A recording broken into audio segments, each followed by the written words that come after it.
tadi, ya kan? Ya.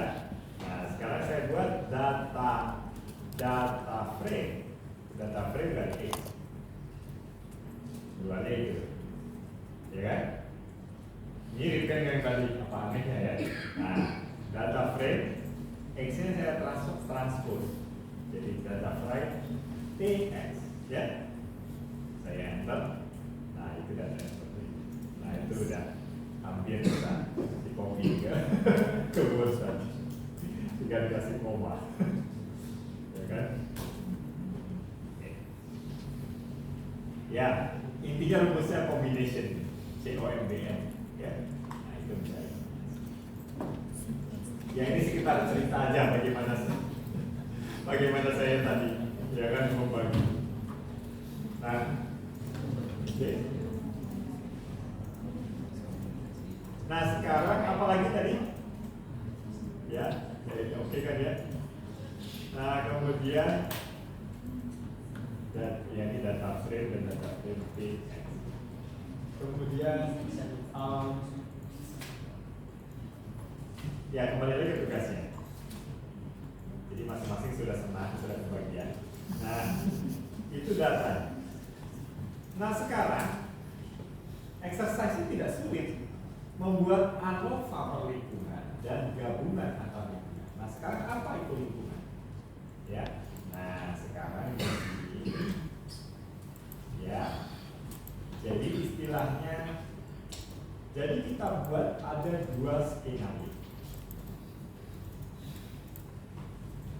Nah jadi teman-teman kan, ya Bapak Ibu rekan-rekan dapat 4 lingkungan.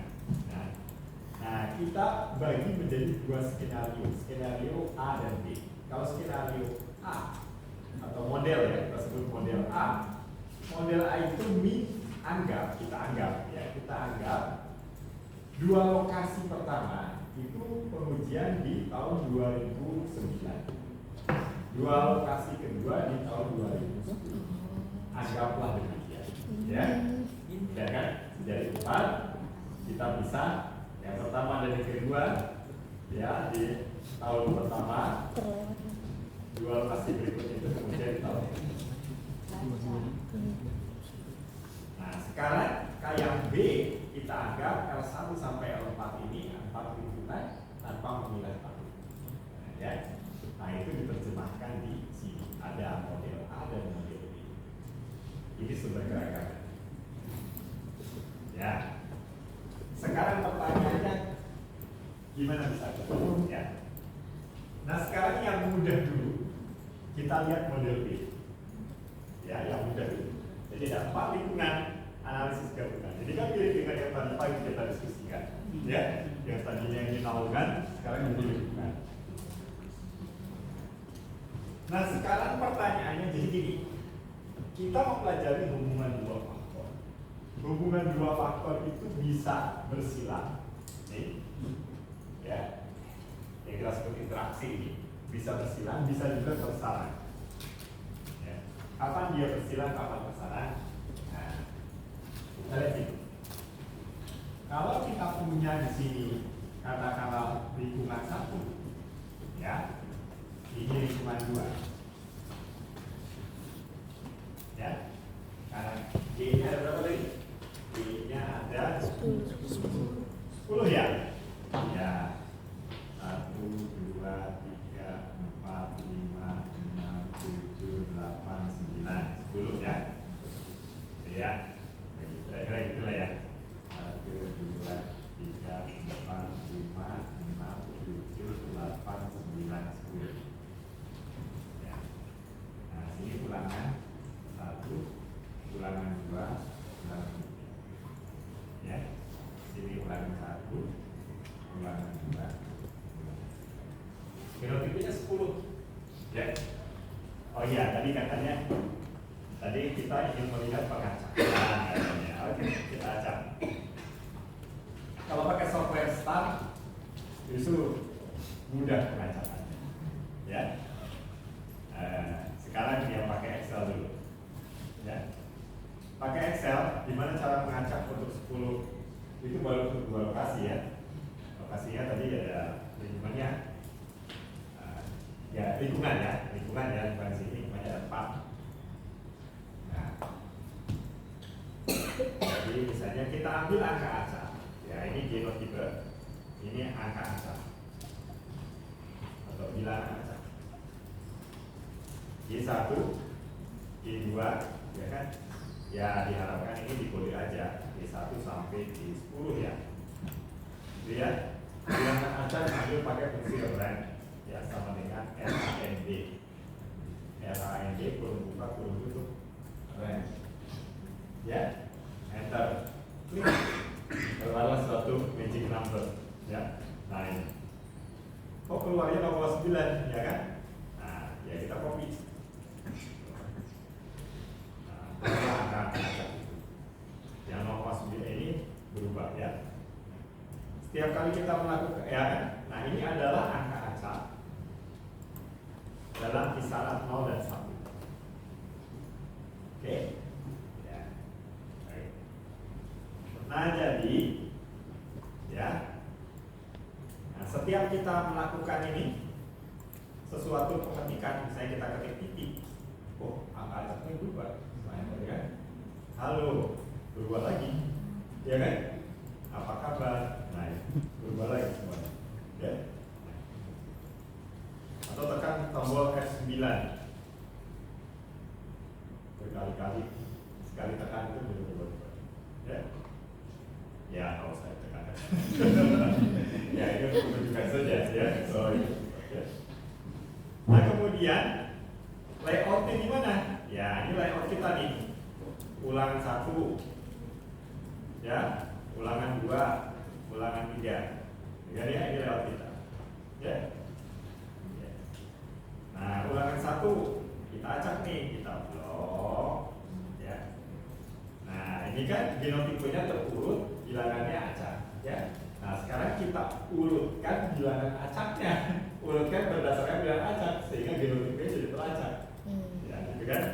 Jadi kita blok, kita klik data, apa? Sort, ya, sort berdasarkan bilangan acak. Nah sudah, dari kecil ke besar boleh, dari besar ke kecil boleh, ya.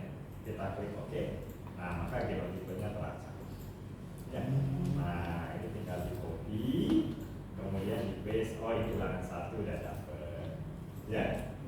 Nah terus tekan tombol F9 beberapa kali, ya. Ya, ya, nah gitu ya. Nah udah, oke. Sort lagi, ya. Data, sort lagi berdasarkan bilangan acak, ya. Nah, udah, ini dapat pengacakan untuk yang kedua. Dapat kan?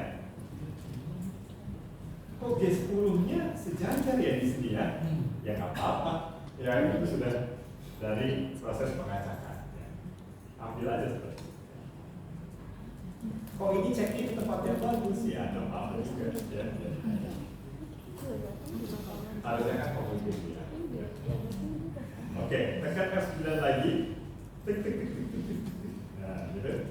Kemudian kita blok sort berdasarkan bilangan acak keluar lagi.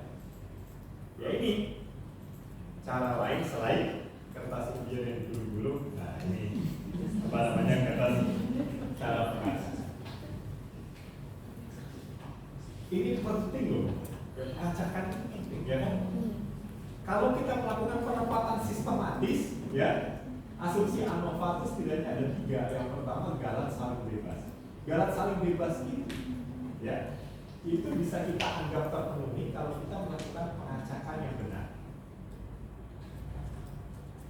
Asumsi nomor 2, galat menyebar normal, atau asumsi nomor 2, ragam galat homogen. Asumsi nomor 3, galat menyebar normal. Asumsi nomor 2 dan 3 itu kalau tidak terpenuhi itu masih bisa diupayakan obatnya, ya, dengan transformasi data.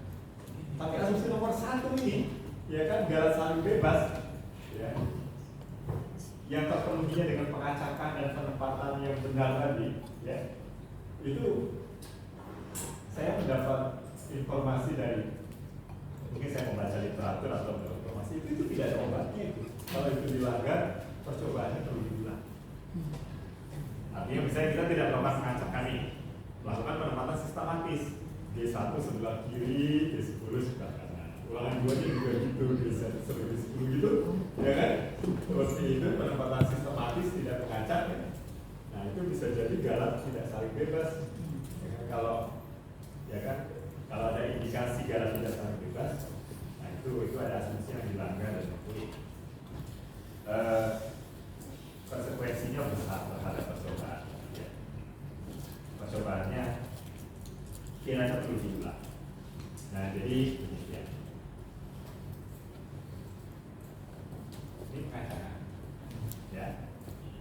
Lokasi 2 gimana? Lingkungan 2 ya. Apakah kita copy ini lingkungan 1 terus lingkungan 2? Ya. Ini lingkungan 1 nih. Kita copy ke sebelah kanan lingkungan 2 pakai yang ini juga, gitu ya. Nah gitu.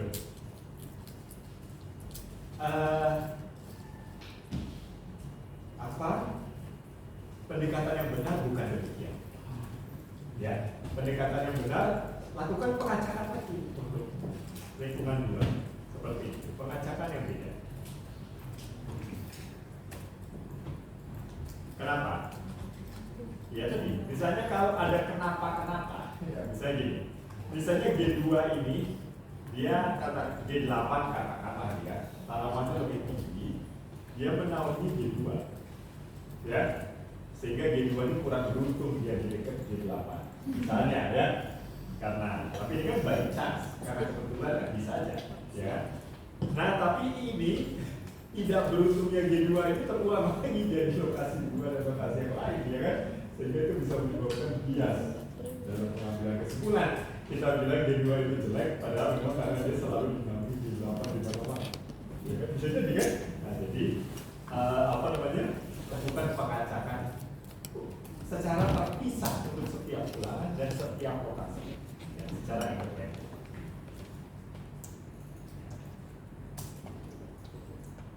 Oke, itu tentang pengacakan. Ya. Yang lebih mudah dengan STAR, ya kan? STAR, ya, Statistical Tools for Agricultural Research. Install itu, ya. Nah, tunggu sebentar. Nah, keluar ini, ya. Kita klik desain, ya. Nggak tahu ini bisa nggak ya, tapi coba aja ya. Kita klik desain. Jadi ini satu bisa desain dan analisis ya. Desain, misalnya rancangannya RKLT, ya. RKLT mana? CRD atau RCB? RCB ya, RCB ini. RKLT di tiap lokasi. Misalnya ini faktornya adalah, waduh ini ada masalah karena dia itunya teksnya diperbesar ya. Nah, saya coba kecilkan dulu. Masih bisa tidak? Saya buat 100%. Ya, baik. Jadi ini untuk demonstrasi saja ya. Nah, ini analyze, desain, RCB. Ya, sayangnya masih ini juga. Harus lagi tutup dulu, kemudian buka lagi sini. Start ya.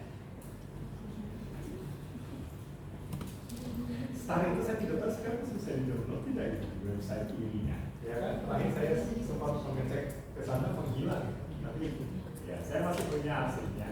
Ada di atas. Ya kan? Kalau ada yang memerlukan ini bisa ya mungkin nanti saya bisa kirim linknya kali. Saya upload ke Google Drive. Ya nanti silakan di-download. Dan ini software yang legal, saya kira kirim memberikan dia free of charge. Nah kita klik desain RCBD ya. Nah misalnya faktor A-nya ada berapa faktor? Nah, baik kan pertanyaannya 1 ya kan? Faktor A misalnya genotipe, ya kan, ID-nya itu G, ada berapa? Ada 10. Nah, gitu kan? Number of block-nya berapa? Misalnya kita punya 3 blok kan? 3 ulangan, 3 kelompok kan? Number of rows per block. Ada berapa baris? Ya kan? Misalnya 10 ini ditempatkan, ya kalau misalnya skenario seperti itu, number of rows per block berarti ya 1, sehingga number of field rows, ya kan, jumlah baris di lapang itu ada 3 berarti 1, 2. Ya kalau gini loh ya, kalau gambarnya gitu nanti bisa disesuaikan tergantung layoutnya, ya kan? Tergantung. Misalnya ini field rowsnya ada 3, gitu ya. Number of trials, ya. Nah ini ada berapa lingkungan? 4. Wah langsung aja ya. Kemudian kita klik OK. Nah ini alhamdulillah sudah ada. Asik kan? Result of randomization single factor RCBD. Number of trialsnya 4, blocksnya 3, genotype-nya 10, ya kan? Ini genotype trial 1 sudah ada rekodnya, trial 2 rekodnya sudah ada, pengacakannya independen ini beda-beda, ya kan? Nah ini apa nomor 101, 102 ini nomor plotnya, nomor petanya, ya. Artinya ini satu yang di depan ini nomor ulangan. Ulangan 1 petak 1, ulangan 1 petak 2, ulangan 1 petak 3, ya kan? Yang baris pertama ini ulangan 1 semua, ya kan? Ya. Kemudian yang ini ulangan 2, yang ini ulangan 3, ya. Kemudian ini diacak ya, di situ di 1 sampai di 10 diacak, ya. Paling ini seperti ini. Mudah kan? Kalau teman-teman punya 10 trial, tinggal 10 keluar layoutnya. Dan yang menarik ya, ini sampai 40. Ya. Jadi di sini 301 ini maksudnya ulangan 3 petak 1. Gitu ya. Dan ini di sebelah kiri, nah kita diberi juga field book-nya. Field book itu apa? Itu buku lapang. Jadi kalau kita klik field book, nah ini kita bisa, ya kan? Buku lapangnya disusun berdasarkan nomor plot. Jadi kan nomor plotnya kan berurutan, ya kan? Yang diacak kan genotipenya, ya. Jadi ini berurutan nomor plot. Jadi kalau ini di print, ya dikasih kolom pengamatannya di kita dapat ya. Jadi kita keliling itu sudah sesuai dengan ini, ya kan? Nah ini, misalnya ulangan 1 plot 1 di lokasi ini, lokasi ya ulangan 1, ulangan 1 plot 1 itu isinya gini. Nah begitu tinggal keliling aja.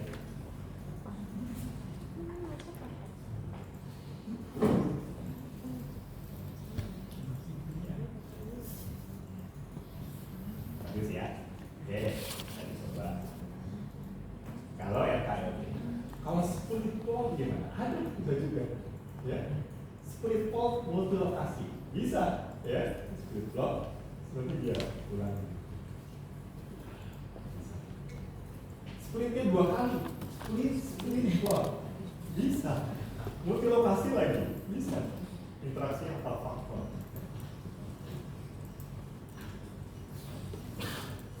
Ya baik. Ada ini yang ingin ditanyakan tentang ini, kita diskusi agak khusus ini karena ya pengacakan itu penting, jadi kita lakukan pengacakan dengan benar.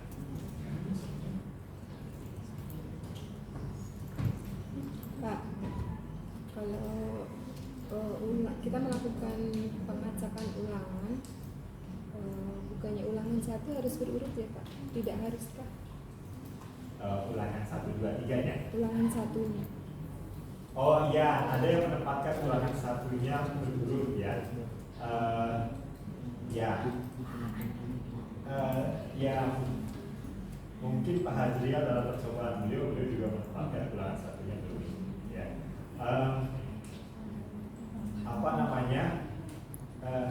Tidak harus berurut, ya kan? Tidak harus berurut. Ya. Mungkin berurut tidak apa-apa. Namun kalau saya pribadi, saya lebih prefer mengacak, termasuk ulangan 1. Jadi diurutkan mungkin tidak apa-apa, ya kan? Tidak diurut menurut saya, atau diacak menurut saya lebih bagus, lebih tepat. Saya demikian. Karena tadi, ya kan, kalau ada kebetulan, ya kan, dalam pembukuan kita ada struktur. Bayangkan ya, misalnya kita menguji 10 yang kita uji itu, ya kan, katakanlah ada kelompok-kelompok di situ, ya kan? Nah, jadi mungkin di mana berdekatannya antar anggota di dalam kelompok. Nah, itu mungkin bisa menyebabkan bias, bisa jadi ya. Saya mungkin contoh persisnya saya masih belum punya, ya kan? Yang saya pikirkan misalnya kalau hibrida dengan galon bumi ya memang kalau di kalau misalnya kalau kita kelompokkan ya, nanti pas yang kebetulan berbatasan antara hibrida dengan galon bumi itu, ya kan? Nah, itu galur yang dia mungkin mengalami stres karena dia dekat dengan hibrida. Mungkin bisa demikian ya. Tapi terima kasih pertanyaannya. Jadi saya kira mungkin tidak apa-apa ya untuk membuatkan hanya preferensi pribadi.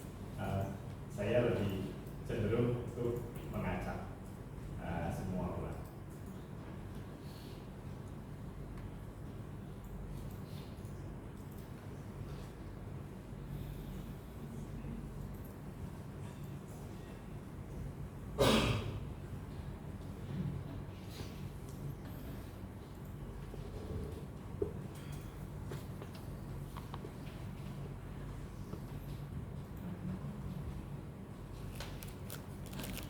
Baik, ya, ini sudah.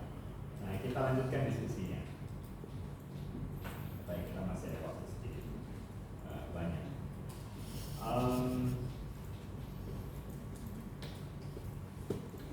Ya, tadi kita ingin cerita ini, ya, ingin cerita ini. Kan layout sudah kita punya nih, layoutnya kan ini, ya, layoutnya inilah ya. Nah, itu tinggal disalin aja ke depan, ke depan. Nah, sekarang ini misalnya ya, yang sudah kelihatan lah ya, kita lihat dua lokasi aja, trial 1 dan trial 2 ini. Ya, ini kan mirip dengan ini kalau digambarkan. Pertanyaannya sekarang, ya kan, katanya sumber keragaman. Nah, gimana kalau analisis per lokasi?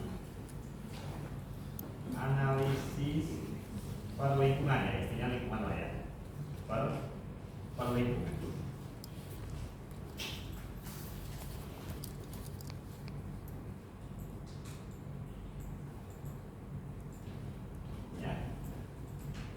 Sumber keragaman dan derajat bebasnya. Jadi ini ada pengujian 10 galur ya, atau 10 fenotipe lah ya, 10 fenotipe. Nah, RKLD 30. Apa ini sumber keragamannya? Boleh ulangan, boleh minum dulu ya. Yang misalnya ulangan dulu, dan ada genotipe dan ada garat. Berapa ulangannya tipe-nya?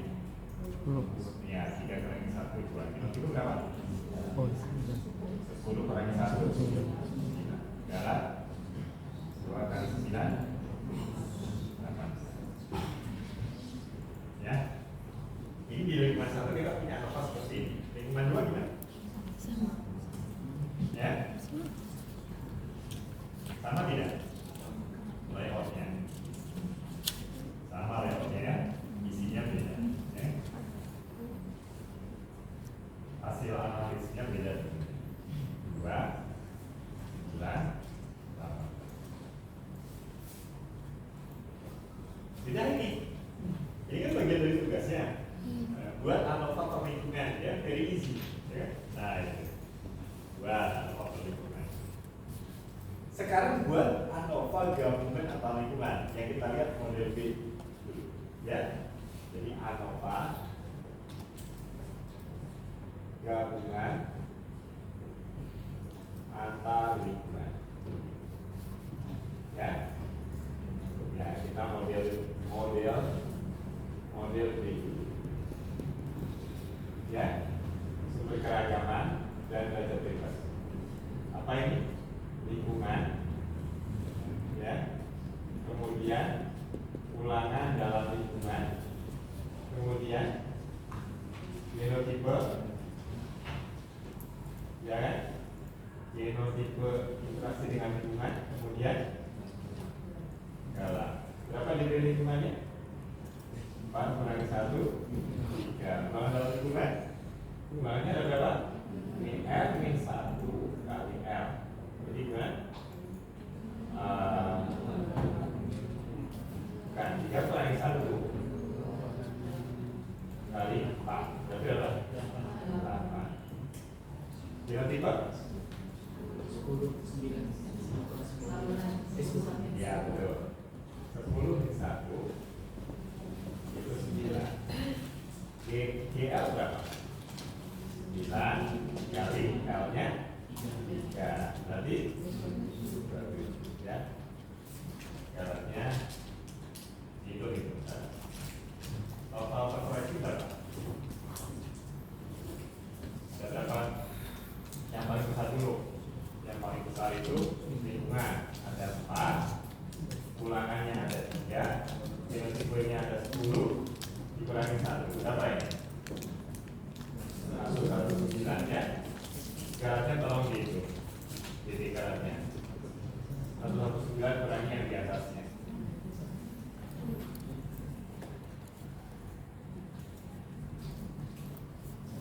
Berapa? Berapa? Kasih.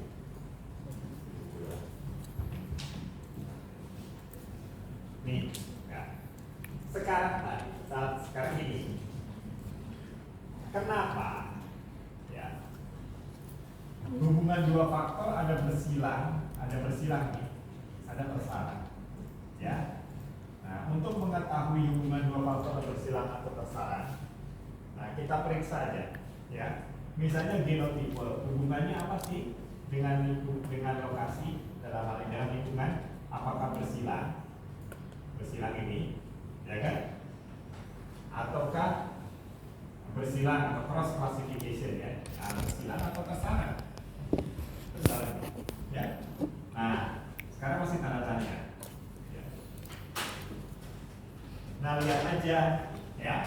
Genotipe dengan lokasi, perhatikan dua ini, ya. Nah, genotipe sekarang genotipe 1 yang saya di situ, ya. Itu jangan, ya. Misalnya di sini lah ya, genotipe, ya kan. Misalnya G1-nya di sini, ya kan, ya.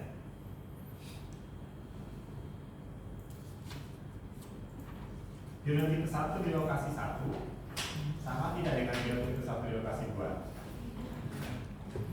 Tidak. Sama genotipenya? Sama. Genotipe 2 sama tidak?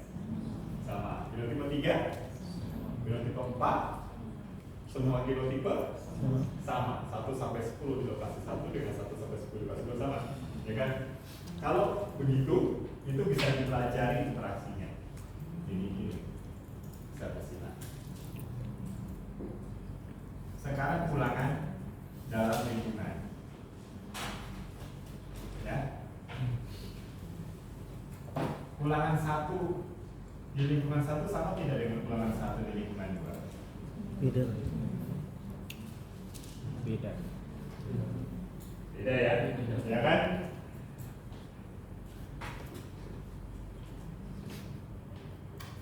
Karena di sini penomoran ini tidak memiliki makna.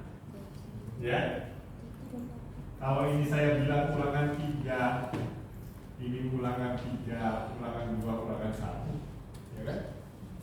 Ya itu kan boleh-boleh aja karena ulangan 1 itu tidak memiliki makna yang perlu digabung sih. Ya. Nah, jadi kalau ulangan 1 di sini beda dengan ulangan 1 di situ, ulangan 2 di sini beda dengan ulangan 2 di situ, ulangan 3 di sini beda dengan ulangan 3 di situ, maka di sini ulangan itu nested tersalah dalam.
model A gimana?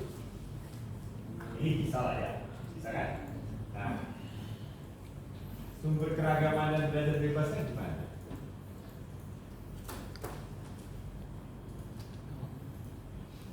Lingkungan. Di sini apa sumber keragaman itu? Apa? Tahun ya? Jadi kan ya? Jadi kalau model apa? Model B, ya kan? Itu ada L1, L2, L3, L4, ya kan? Kalau model A gimana? L1, L2, ya kan? Itu di tahun pertama, ya. Katakanlah gitu ya. L3, L4 itu di tahun kedua. Gitu ya? Itu bukan? Ya kan? L3, L3, L4 di tahun kedua. Jadi, nah ini, jadi kita bisa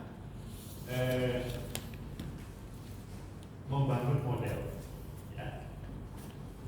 Jadi kalau kita tidak punya ide bagaimana nulis keragamannya di sini, cari yang paling besar dulu, ya kan? Yang paling besar di sini misalnya apa ya? Tahun kan? Ya kan? Karena di dalam tahun ada lingkungannya. Jadi tulis tahun. Nah, kemudian setelah itu lokasi istilahnya ya, lokasi ya. Nah, lokasi. Nah, lokasi dalam dengan tahun apa hubungannya? Ya kan? Apakah bisa lokasi dikeluarkan kemudian dengan lokasi dengan tahun? Ya. Apakah bisa begitu? Ya. Nah, gitu. Kita lihat dulu hubungannya apa. Ya. Lokasi 1 di T1 sama dengan lokasi 1 di T2. Beda, ya kan? Bahkan ini di tahun 1 di evaluasinya di lokasi 1, 2. Di lokasi di tahun 2 lokasi 3, 4. Beda. Di tahun 1 misalnya di Bogor dan Sukabumi, di tahun kedua misalnya di Mojokerto dengan Madiun, misalnya gitu, ya, itu berbeda. Jadi karena beda, jadi lokasi tersaran dalam tahun, gitu. Jadi ya. Nah kemudian ulangannya tersaran dalam lokasi tahun. Dan stereotipe ya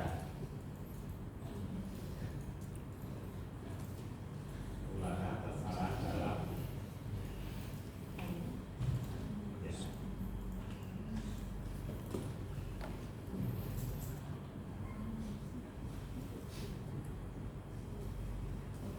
Lokasi di situ gimana?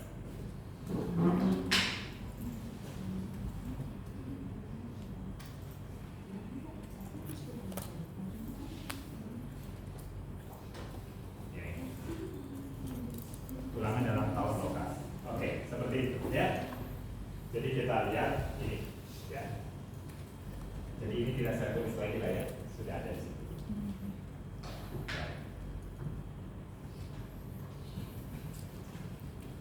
Kenapa genotipe bisa berinteraksi dengan tahun?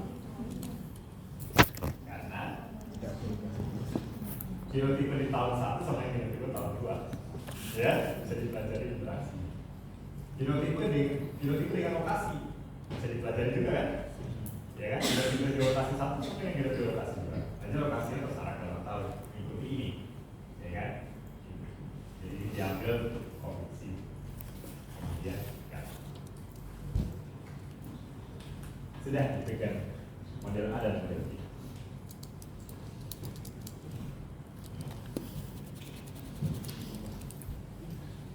Silakan kalau ada yang ingin ditanyakan sampai sini.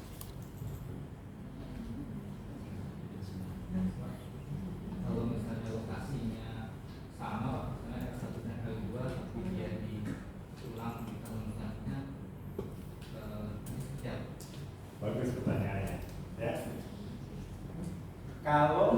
lokasinya sama. Nah, bukan gini ya. Misalnya gimana kalau kita buat model C, ya, model C. Bagus juga nih untuk menambah PR, ya. Nah, model C, ya. Seringnya kan kekurangan pekerjaan.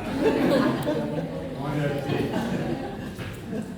Model C itu misalnya di tahun pertama L, ya. Jadi di tahun 1, ya. Jadi L1, L2. Jadi di tahun 1 ini menguji 2 ini. Ya, di tahun kedua juga L1, L2. Ya. Gitu. Ya. Jadi lokasinya sama persis. Spotnya juga di situ. Ya, dikasih tanda X. Ya. Nah, gitu. Ya pokoknya masih di inilah ya, di lokasi yang sama lah ya, ya masih desa yang sama lah, ya masih di situ lah ya. Nah gimana? Kita tulis. Jadi kita tulis yang paling besar dulu tahun. Ya. Kemudian apa? Lokasi, ya kan? Lokasi dengan tahun. Hubungannya apa? Bisa bersilang atau tersalah? Bersilang. Jadi bisa lokasi dengan. Nah jadi kalau tersalah itu sebenarnya gabungan dari ini.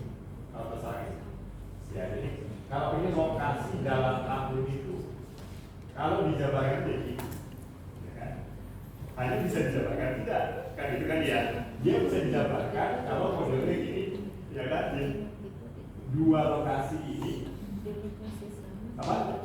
Di tiap tahun diuji di lokasi yang sama, maksudnya dua lokasi di tahun 1 sama dengan dua lokasi di tahun 2, baru L nested dalam T ini bisa dibuka. Jadi gini. Tapi kalau tidak, dia terpaksa ini yang seperti ini, ya kan? Nah, dia tidak bisa dibuka kalau lokasinya beda. Lokasi di tahun 1 dengan tahun 2 berbeda. Tapi kalau dia sama,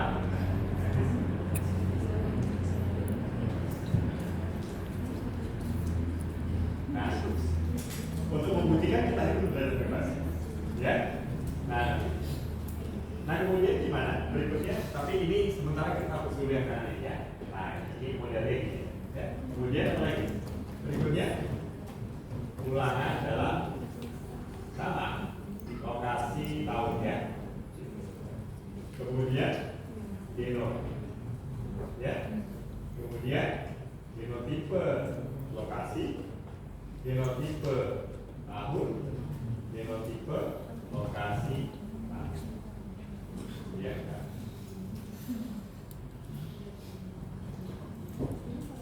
Iya, ini bagus nih. Ya. Ya. Dari bahasa Indonesia. Sekarang kita buktikan, ya, apa benar, ya, ini itu kita itu belajar bebasnya. Tahun berapa? Tahun dulu lah ya. 2 kurangi 1 1. Ya lokasi berapa? 2. Bukan. 2 ya. 2 kurangi 1 1. Interaksi. Ini. Nah ini adalah DB lokasi dikali DB tahun.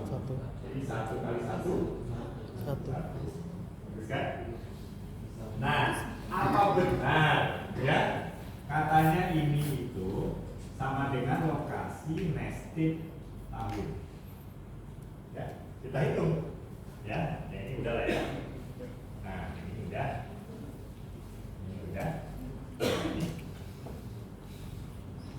Nah, coba hitung ini DB-nya berapa? Ya, DB-nya itu adalah L dikurangi 1, ya, yang nestednya dulu, ya, di sini dulu, kan seperti ulangan dalam lokasi, ulangannya dikurangi 1, ya. Tapi ini lokasi dulu pada 1, L kurangi 1 kali T, T-nya tidak dikali, jadi kurangi 1. Seperti ini, udah dihapus, ya di sini.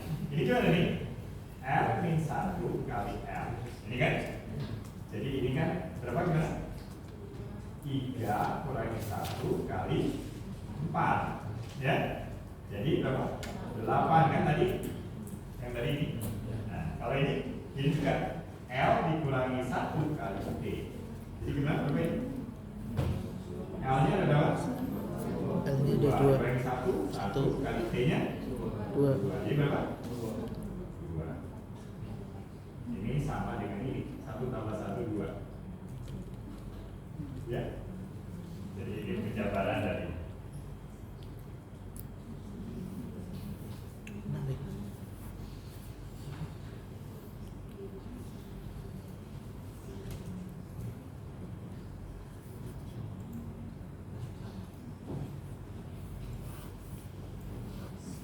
di suatu siang di sini, ya kan, saya bertanya ini, ya kan, ke Jose Crosa sana. Beliau distinguished scientist, apa sudah pensiun, ya kan.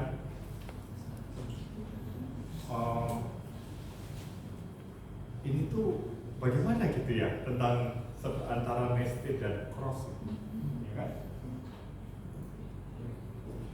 Apa namanya? Saya penasaran gitu kan ya. Jadi kemudian mungkin pertanyaan saya itu agak agak keras atau bagaimana gitu, ya kan? Beliau tulis dengan sabar, ya kan? Yang beliau ditulis di kertasnya itu ya ini gitu, ya kan? Ya bahwa ya kan antara nested dengan dijabarkan itu, ya kan? Nah itu ya polanya seperti ini gitu, ya kan? Kalau kita bilang dia nested, ya itu sebenarnya kalau dibuka itu jadi faktor utama lokasi dan interaksi lokasi tahu. Seperti itu kalau.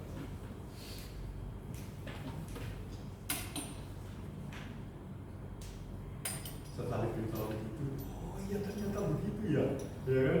Mungkin bertahun-tahun itu ada di kepala saya, ya kan? Nah kemudian saya baru tahu di siang tadi. Nah, jadi itu ya saya beritahu teman-teman supaya ya, perlu bertahun-tahun juga mungkin. Ya.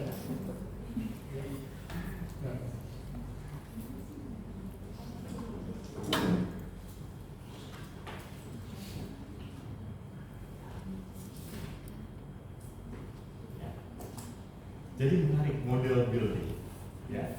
Walaupun kita tidak tahu rancangannya, ya kan, asal kita tahu layoutnya, ya, kita bisa menyusun ini outline analisis yang bisa mendekati kondisi real percobaan di lapangan. Dengan asumsi percobaan itu benar, ya, artinya ya itulah mengikuti prinsip-prinsip percobaan, ya kan, pengulangan, pengacakan, ya kan, terus mengelola homogenitas. Ya, nah itu bisa kita.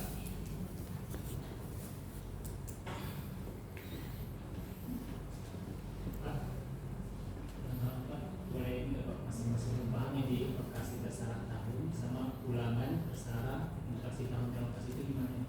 Oh iya. Mungkin sesuai kalau kita mempersoalkan yang ini. Oh iya, kalau ini tuh sebenarnya ya kan mudahnya adalah ulangan ini kan, ulangan dalam lokasi tahun itu kan tadi beda-beda, ya kan?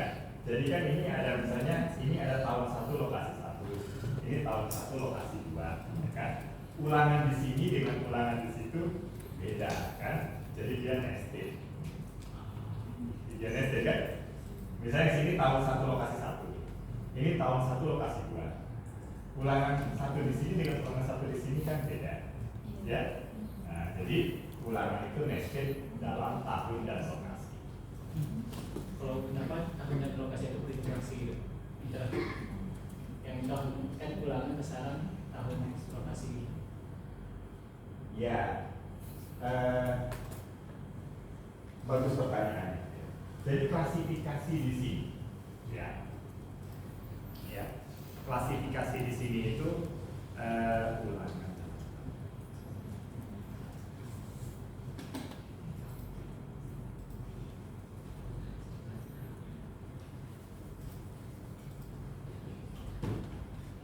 Baik, nah jadi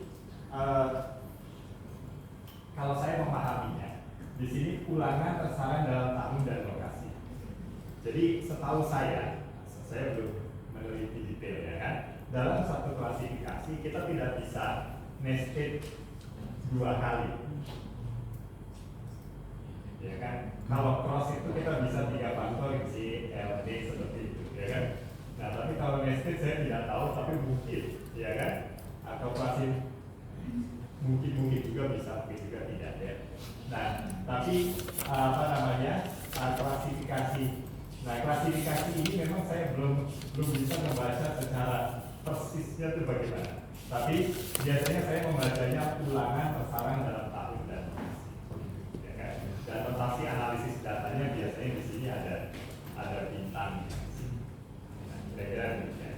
Yang sebenarnya pemaknaannya adalah ulangan 1 di lokasi 1 berbeda dengan ulangan 1 di tahun 1 dan rotasi 1 berbeda dengan ulangan 1 di tahun 2. Ini berbeda. Ya.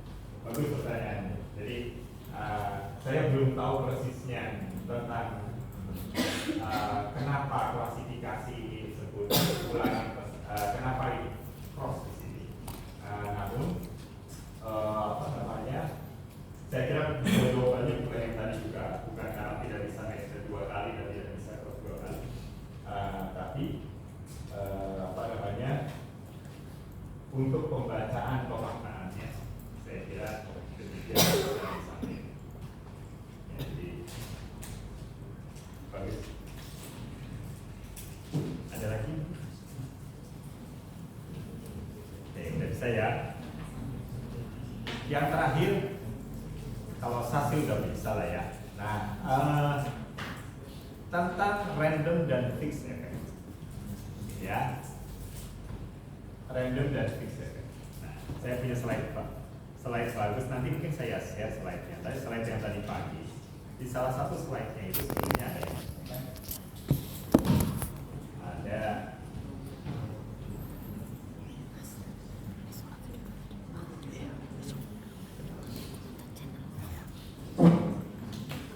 jadi pertanyaannya apakah genotipe random atau fix? Apakah lingkungan genotipe apa? Random atau fix ya? Ya, itu pertanyaan yang sering kita jumpai, ya, sering kita tanyakan, setidaknya pada diri sendiri. Nah, atau juga mungkin tidak, ya kan? Ada pertanyaan yang lebih penting. Nah, sekarang kita lihat di sini. Nah, ini yang tahun 2014. Ya, ini saya yang tadi pagi. Nanti mungkin saya share. Ya kan? Gimana? Oh, kita punya grup kan ya? Ya kan? Kita punya grup, saya share deh ya. Gimana caranya? Tapi di sini banyak rahasianya. Nah, kita buka WA, ya, web, dia, no internet katanya. Gimana caranya? Connect dulu ke internet.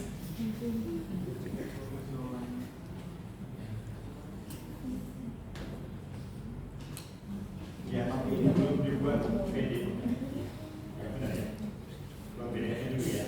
Ini setiap tahun ya supaya teman-teman.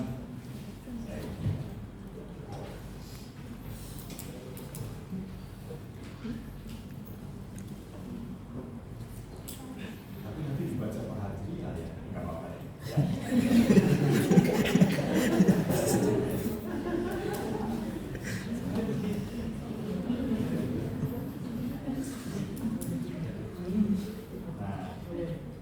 Ya, kita lihat di sini. Nah, nanti kita buka dulu ya, kita buka dulu ya sambil menunggu ya. Nah, jadi ini ya.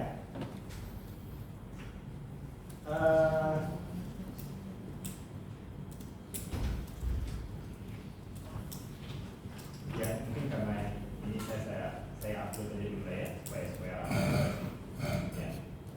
Baik. Nah, sekarang di sini ini PBStat. Nah, kemudian ya di sini saya upload saja sebentar di KRS ya. Nah, jadi di sini perilaku ragam saya klik file. Nah, ini saya upload filenya ya. Di sini review metode.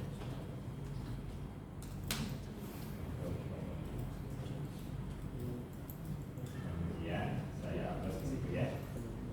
Saya upload ke LMS ya. Nanti teman-teman yang mungkin belum bisa masuk ke LMS, nanti tolong di-share ke teman-teman ya.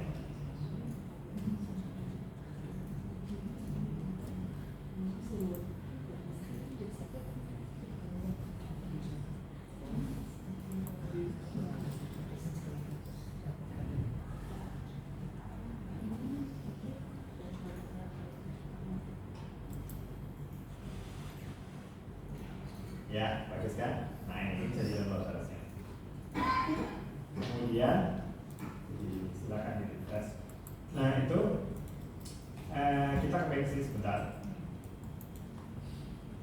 Ya, di sini ada blue dan black. Kemudian ya sedikit banget. Nah ini yang ingin saya sampaikan tentang random dan fixed effect. Ya. Nah ini satu slide aja. Tadi belum sampai ke sini ya kan? Mungkin nanti. Nah, ini saya kira bagus, ini saya ambil dari suatu sumber di internet ya. Jadi di sini ada 3 skenario ya.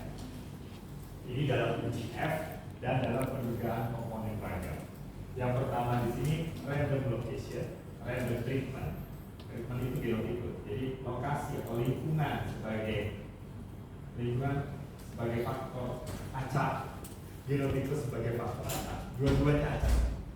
Ya, kalau ini genotipe sebagai faktor acak, lingkungan sebagai faktor tetap.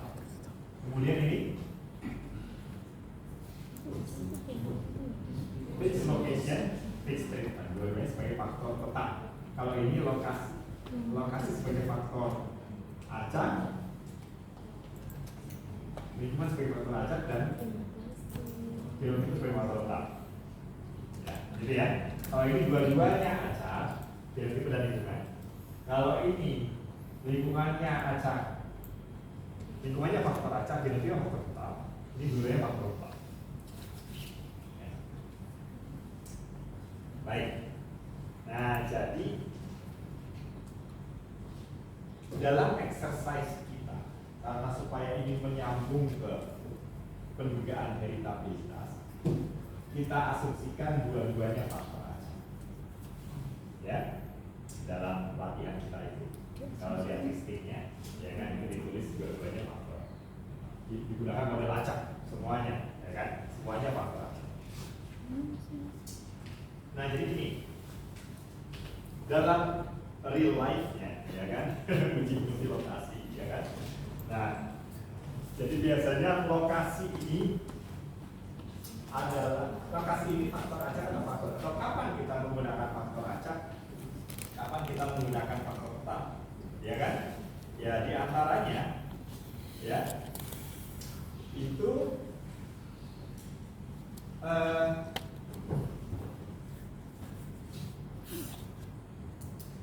jadi gini.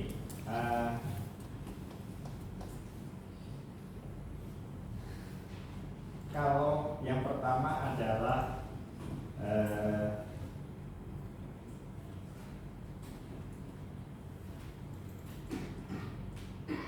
scope dari pengambilan kesimpulan, ya.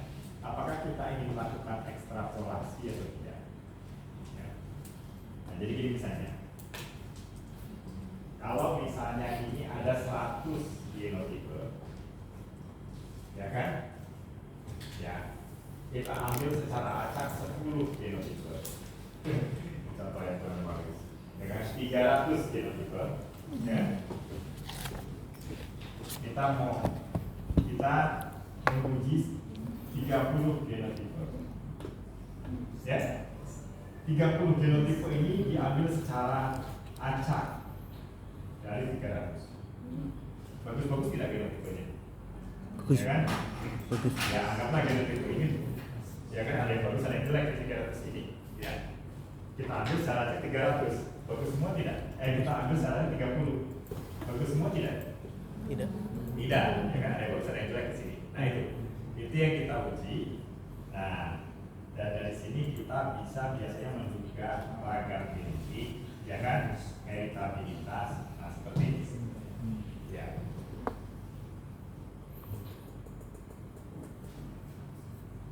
Ini genotipe sebagai faktor acak. Nah, harapannya nilai duga ragam genetik yang kita peroleh dari 30 genotipe ini bisa menduga nilai ragam genetik dari 300 genotipe. Itu maksudnya, ya kan? Nilai duga ragam.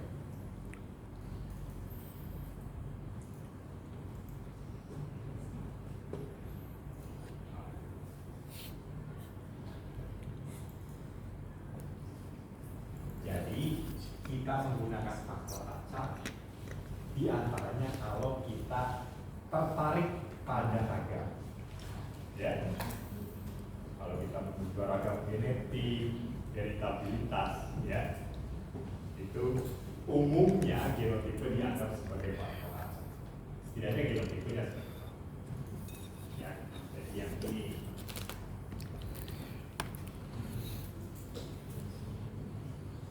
Ya.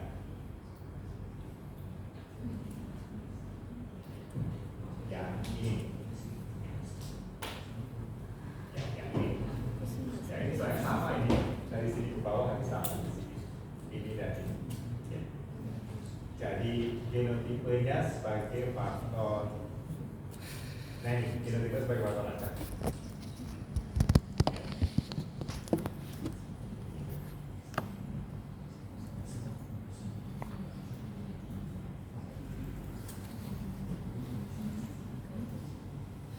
Ya.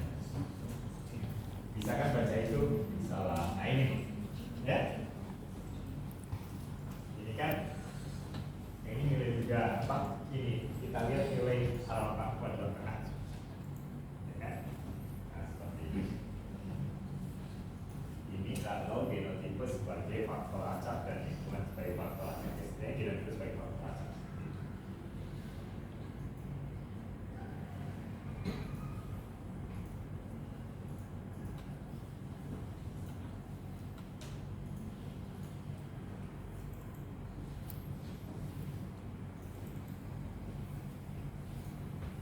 Pada kenyataannya gimana? Yang viral di tesis dan disertasi itu ya? Ada kejadian ini sangat jarang, ya kan? Pemulihan tanaman itu mau pilih, ya kan? Dari 300 dipilih 30 terbaik, itu yang diuji, ya kan? Tapi begitulah dari stabilitas, ya kan? Dan lain-lainnya, ya kan memang begitu, ya kan? Viralnya. Nah, ya kan? Dalam kasus seperti ini, ya bisa tidak kita hitung stabilitas ragam genetik? Ya bisa, menghitungnya sih bisa. Tapi secara filosofis kita harus tahu, ya kan? Kalau ini dipilih, ya, maka nilai duga ragam genetik ini dia tidak bisa lagi menduga ragam populasi awalnya. Ya itu poin penting, ya kan? Jadi kita tidak bisa lagi melakukan ekstrapolasi. Ya, kayak kita bilang bisa tidak gitu? Bisa, dapat nilainya, ya kan? Ya, itu yang viral di berbagai tesis dan disertasi. Nah, hanya heritabilitas di sini dia menunjukkan sebenarnya repeatability atau keberulangan, ya. Jadi nilai heritabilitas di sini itu dalam kasus ini, ya, itu menunjukkan nilai repeatability. Jadi ya kira-kira begini mungkin pemaknaannya. Kalau percobaan itu diulang, ya, kalau repeatability tinggi, repeatability misalnya 0,8. Kalau percobaan itu diulang, ya, ranking genotipenya ya, kurang lebih sama, tidak berubah, tidak banyak berubah. Tapi kalau repeatability rendah, begitu diulang, ya kan, nah itu berubah. Ya karena tadi antara faktor genetik dan faktor lingkungan. Kalau faktor lingkungan dominan kan, ya nah itu bisa goyang dia ranking. Mungkin demikian, ya.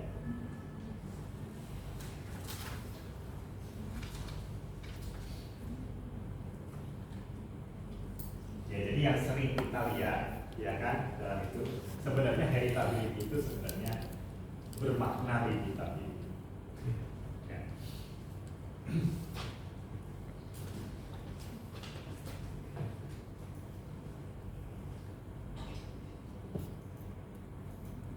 Nah, kemudian jadi dalam uji multilokasi, ya. Nah, dalam uji multilokasi kita sebenarnya yang yang uji multilokasi realnya kita tertarik tidak pada ragam, sebenarnya tidak ragam genotipe, ya kan? Tidak terlalu tertarik sebenarnya, kita lebih tertarik pada nilai tengah. Nah, gitu. Jadi kalau misalnya, jadi, ya kan?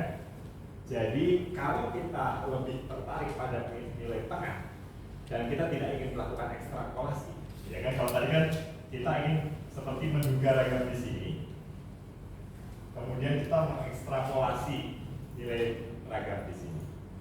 Nah, itu kita gunakan genotipe sebagai faktor acak. Jadi dengan syarat genotipenya diambil randomness. Kemudian namun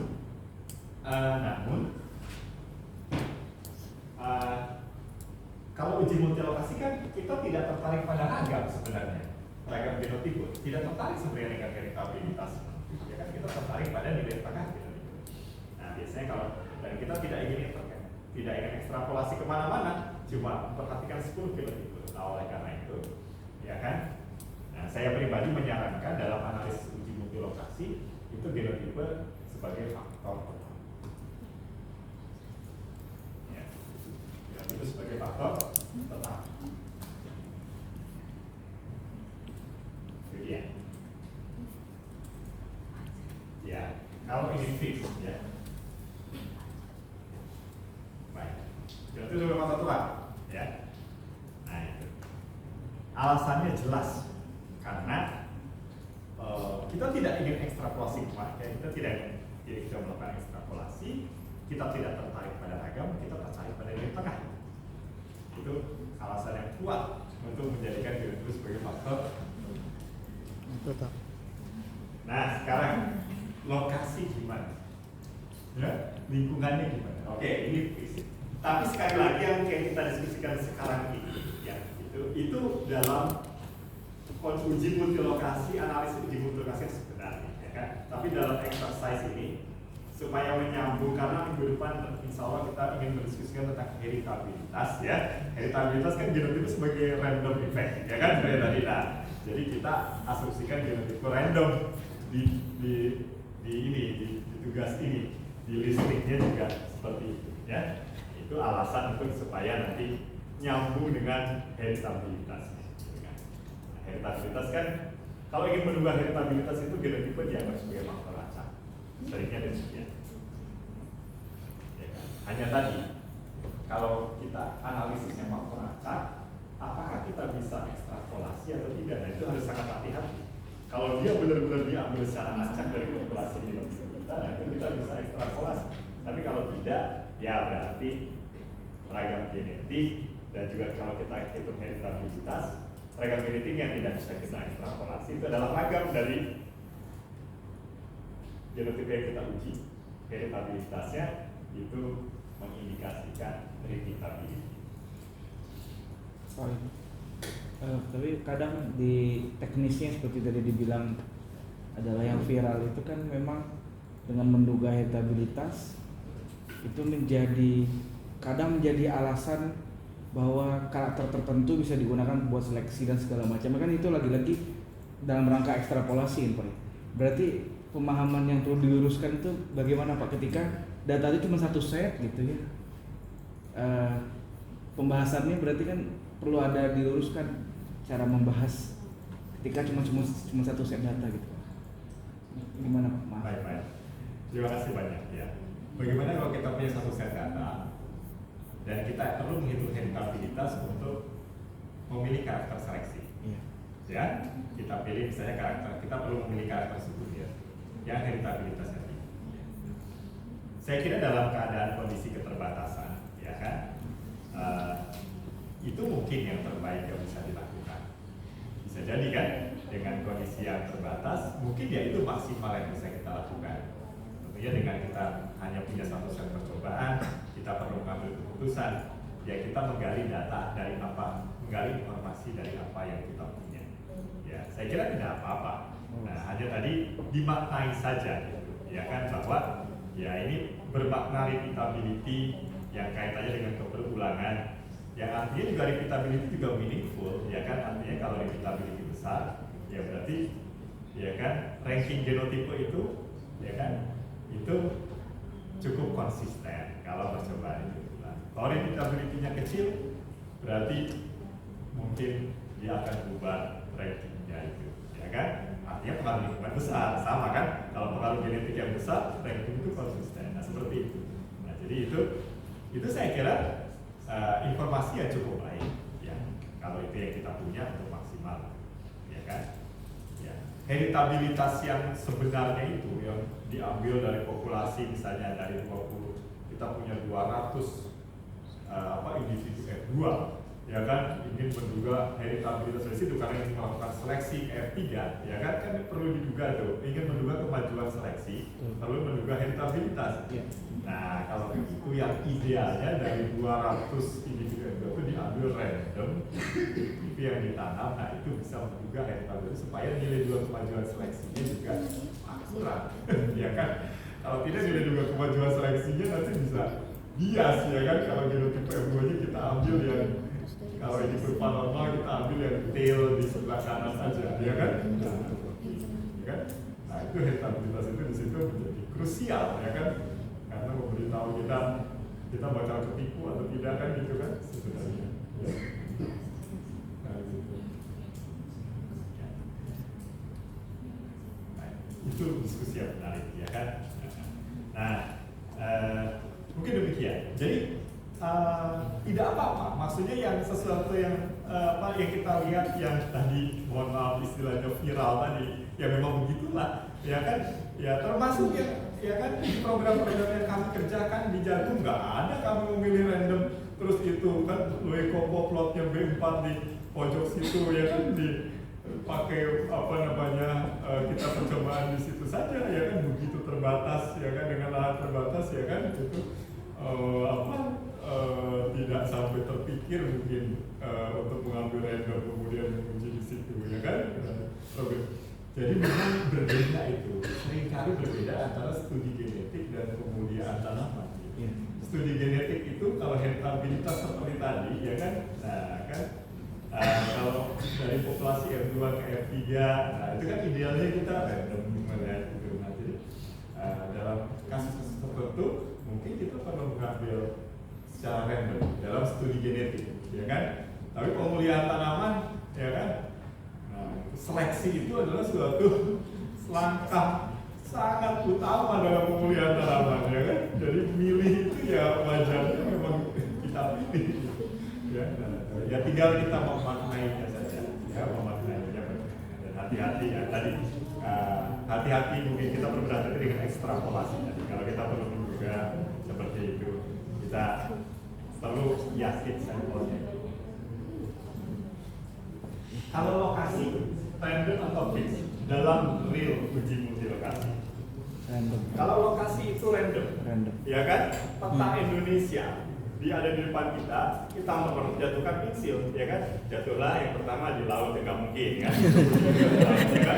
Nah, kemudian jatuhlah di suatu lokasi, ya kan, di Papua misalnya gitu. Diuji di situ di Papua, kemudian ada lagi pensilnya jatuh, ya kan, misalnya di daerah Sumatera Barat, kemudian diuji di Sumatera Barat seperti itu, ya kan. Itu kalau kita mau mengambil random dari suatu lokasi di selatan, atau misalnya kalau sentra produksi padi sawah